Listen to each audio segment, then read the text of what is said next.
you felt it. That moment after pleasure, when the world feels empty, you reach for the next hit. Scrolling, searching, wanting, but nothing satisfies. Your mind wanders. Your energy fades. Your purpose dissolves. Most men think it's normal. They call it release. They call it stress relief. But what if I told you it's the reason you're weak? Carl Jung didn't see orgasm as harmless. He saw it as a trap, a leak in the vessel of your power, a doorway to spiritual decay. Because pleasure, uncontrolled, is the oldest enemy of masculine strength. This isn't about shame, it's about energy, about the raw fuel that powers every ambition, every goal, every dream, about the fire that, if misused, burns the man from the inside out. By the end of this video, you'll understand why orgasm addiction is the silent destroyer of modern men, and how Jung's wisdom can help you reclaim your power. Because your strength was never meant to be disposable. It starts with a screen, a quick video, a rush of dopamine, and a silent death inside. Most men don't realize that every orgasm is a transaction. You trade your most potent energy, your life force, for a moment of pleasure. Schopenhauer wrote, "Every man takes the limits of his own field of vision for the limits of the world." Modern men's field of vision is narrowed to the screen, to the image, to the immediate hit.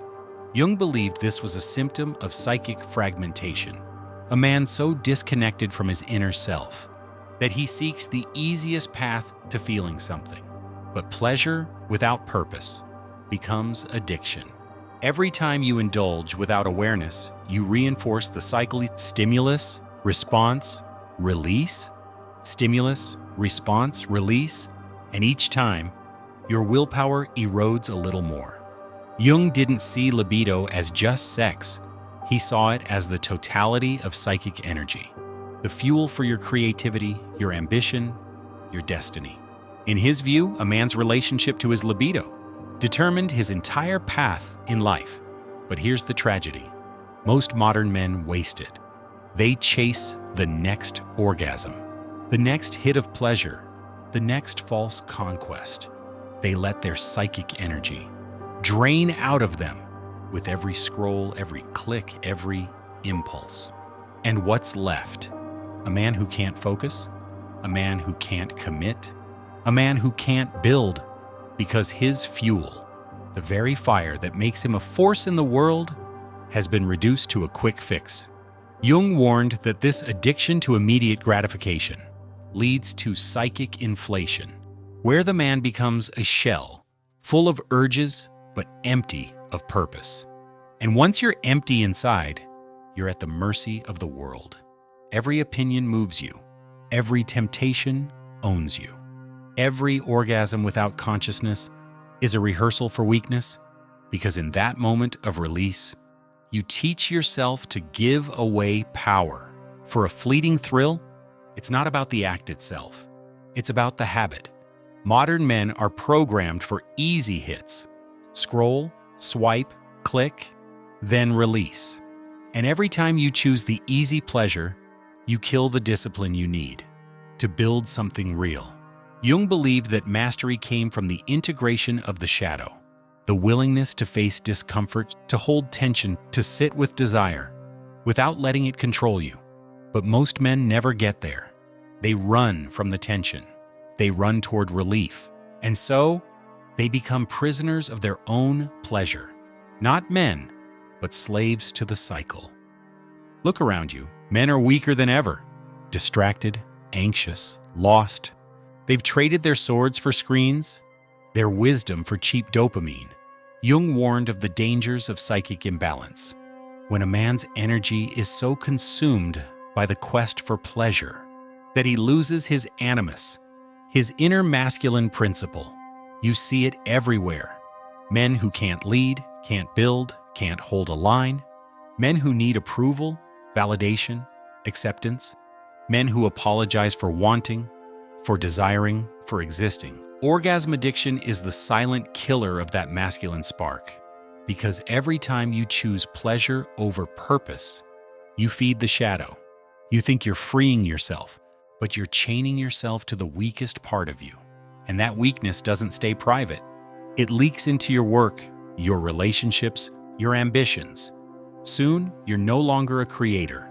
You're a consumer. No longer a man, but a shell.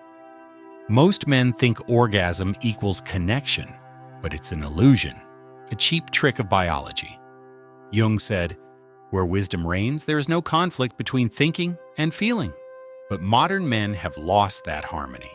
They think orgasm will bring them closeness, but it only brings them emptiness, a moment of false intimacy, followed by a lifetime of regret, because the man who chases orgasm chases it everywhere. He looks for it in every woman, every relationship, every swipe. But true love doesn't start with pleasure. It starts with presence. And a man consumed by orgasm addiction can't be present. He's always chasing the next hit, never standing still long enough to build something real. Jung warned, everything that irritates us about others can lead us to an understanding of ourselves. But instead of learning, men chase distractions. Instead of facing their emptiness, they mask it with pleasure. Every time you choose the screen over your mission, the hit over the habit, the easy thrill over the hard truth, you train your mind to surrender. You teach yourself that satisfaction is cheap, that power is disposable, that purpose is a luxury. But purpose was never supposed to be a luxury. It was supposed to be your core. Jung believed that discipline wasn't just a habit. It was a shield against the chaos of the unconscious. Without discipline, the unconscious takes over. Your fears, your impulses, your cravings, they run the show. And you're just a passenger. Men who can't control their pleasure, can't control their destiny, because every orgasm without meaning weakens the walls of your mind. Every indulgence without awareness opens the door to confusion. Every pleasure without purpose lets the shadow creep in. And before you know it, you're no longer living, you're reacting. A man ruled by reaction will never build an empire, only beg for scraps. Jung didn't see sexual energy as something evil. He saw it as raw power, a double-edged sword.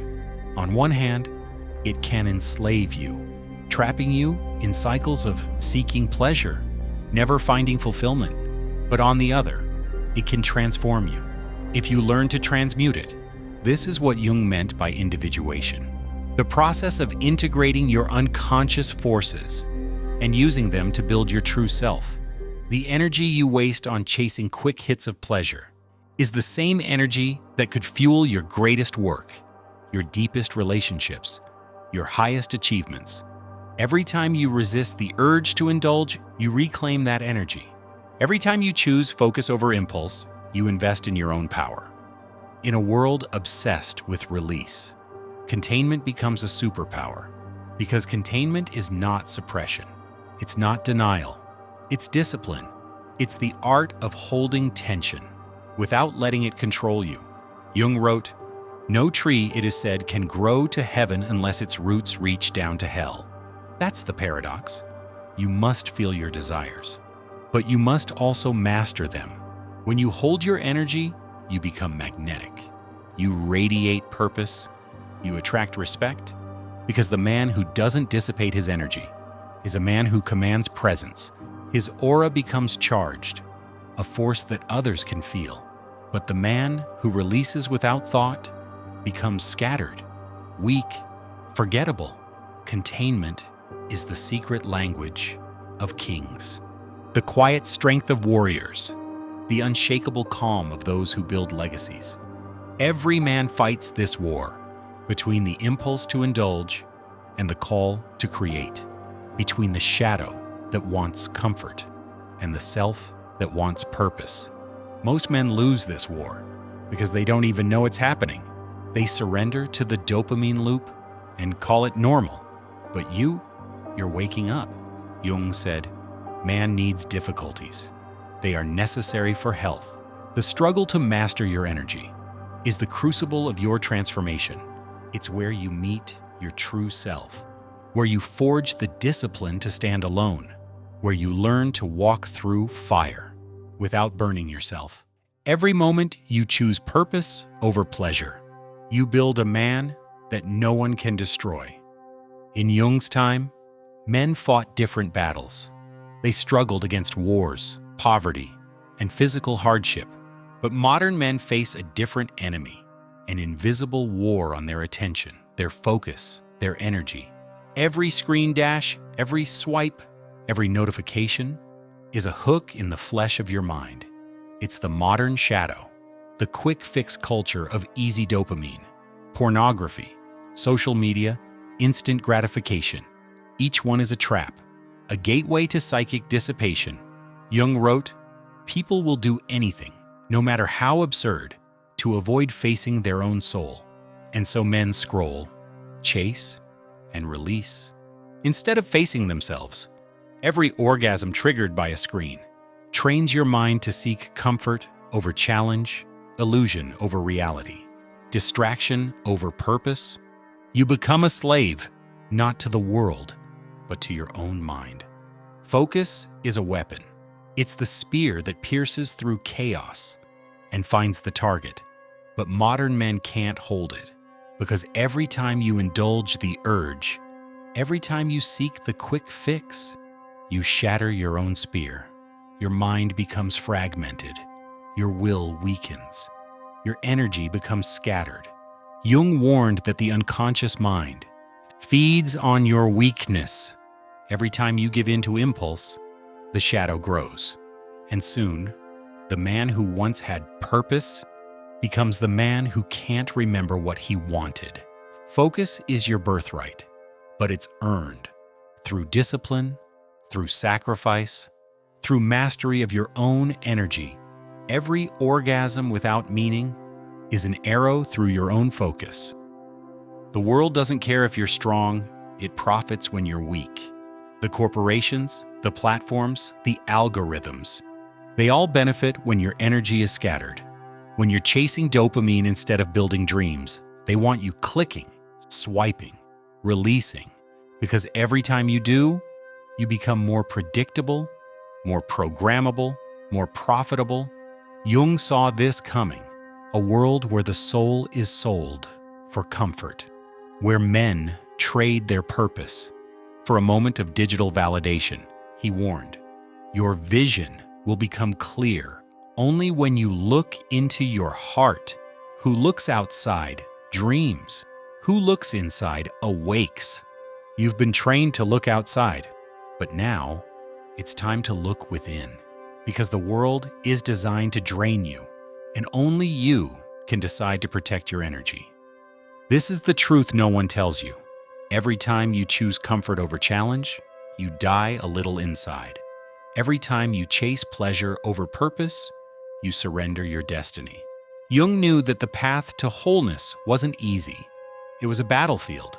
He called it individuation, the process of becoming who you really are.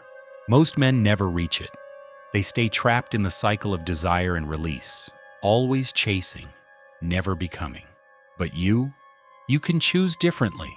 When you contain your energy, you forge a new identity. You become a man who can hold tension, who can sit with discomfort, who can use his own fire to build, not burn. This is the transformation that separates the warrior from the wanderer, the king from the slave, the creator from the consumer. Imagine every orgasm you've ever had, every release, as a drop of fuel. Every time you gave it away, you weakened your inner fire. But every time you held it, you condensed it into focus, into presence, into strength. This is why the most powerful men in history, the visionaries, the conquerors, the leaders, understood the power of containment. They knew that pleasure was a servant, not a master. Jung wrote, "The greatest and most important problems of life are all fundamentally insolvable. They can never be solved, but only outgrown." You don't solve the problem of desire. You outgrow it. You rise above it. That's the secret. Most men live as slaves, slaves to pleasure, to distraction, to the opinions of others. But you were born to be a sovereign, a man who commands his energy, a man who decides where his fire goes, a man who builds empires, inside and out. This is what Jung meant when he spoke of individuation, becoming the whole man, integrating the shadow, owning your power. But the world doesn't want you to know this. They'd rather you stay weak, dopamine drained, spiritually empty, because a weak man is easy to sell to, easy to control, easy to ignore. But a sovereign man, he's a force of nature. This isn't about hating pleasure, it's about mastering it. Because pleasure was never supposed to be your purpose. It was supposed to be your fuel. Don't let the world tell you otherwise. Don't let the screen drain your fire. Don't let your energy slip away drop by drop until there's nothing left. Carl Jung's wisdom still burns through the centuries. He who looks outside dreams. He who looks inside awakes. Look inside, awaken, and become the man you were always meant to be. If this video lit a fire in you, share it with someone who needs to hear it, and drop a comment below. What's your biggest challenge in mastering your own energy? Because this conversation doesn't end here. It only deepens. Your journey continues in the next video.